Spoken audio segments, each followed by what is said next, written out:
For more tips and tricks, don't forget to hit that button and subscribe. Also, ring the bell so you can get notifications anytime I have new videos.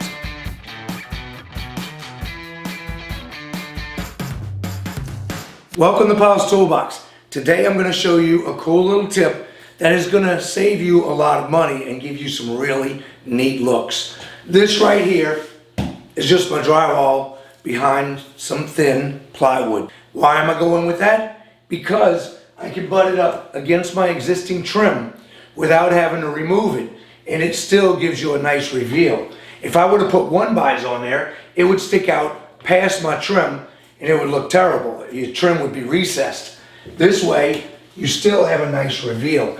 Even with a thinner trim, this is a little bit thicker, but even with a thinner trim, you can put this up against it and you'll see this trim still will protrude past the sides or the wall. And where your wall switches are, you don't have to take and pull your box out. Your box can remain in place and your existing screws will still work because this is barely sticking out past the existing wall. If you were to take 1x, you would either have to get extra long screws to put this back in or pull that box out, one or the other. This way, you can do this wall in no time and you're not having to make any changes.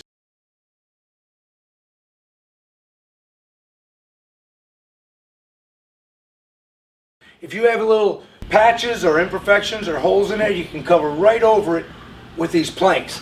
Now we're going to use a double stick tape, a super strong tape to put on here, and we're going to put them on every 12 inches. All you have to do is make sure your wall is clean. Wipe it down if it's not, clean it off. If you have to prime it, prime it. But in this case, I have an old wall in the garage. All I'm doing is putting this tape over it after I wiped it down with water. If you have to use soap and water, so be it. I'll go up close to the ceiling, trim it off. Now I'll get my middle one and go down. Wherever you have two pieces meeting, you want to have that tape in that center that hold them exactly flush with each other. You don't want one to kick out to where it doesn't look good.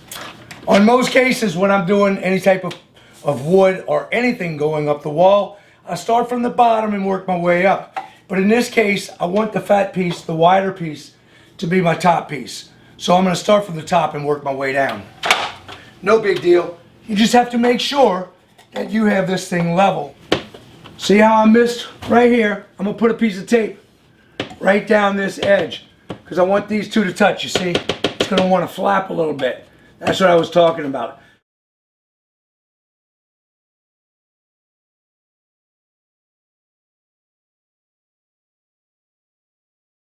Since you ripped them with the saw, it's a good idea to just have a little piece of sandpaper in your hand so you can kind of hit some if they have a little rough edge.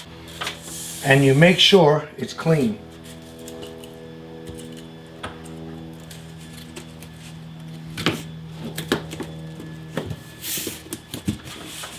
Let's say I want to replace some of these because they got damaged. And we'll scratch these up. Now I have to replace them. So what I'll do is I'll get in between the grooves. Run my razor knife right in there. And I'm just cutting the tape. I don't have to go across the whole thing. And the bottom one, somewhere in this middle. And on the end. You can pull it out. Once you get this out some,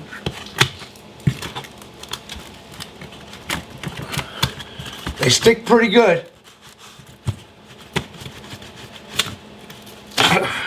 And I'll take this one. You can see it bites pretty good on there. It's this simple. Fit it in, cut it. Over here, push it in, cut it.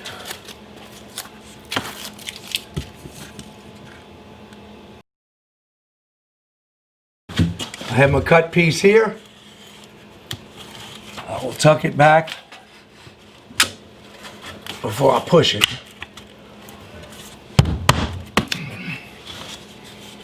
And my next piece.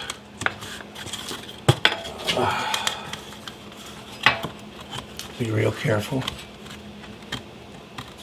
There you go. All right, check this out. We're gonna replace this piece right here, this bottom one, and we're gonna extend it out some. Then I'm gonna extend out the next one. I'll skip this one, it'll stay flat right here. I'll extend that one, and this one will lay flat. That way when I lock them together, it's all gonna flow right here. I'm gonna stagger this one over here, so we will cut it right there. Now, just take a razor knife and hit these two spots. Make sure you have a sharp razor knife when you do this. And I'll hold it tight with my level and just run a light score first, then a heavier score. And you don't have to put too much pressure on it. A few little cuts and you've got it. Now, I can take and snap this out. Gotta be real careful. I don't want to pull all my planks off, so remember you want to cut the top and the bottom.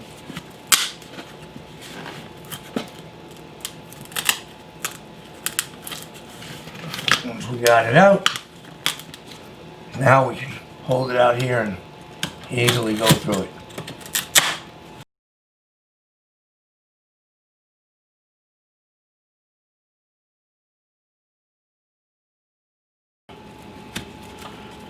And there you go. Well, there you have it.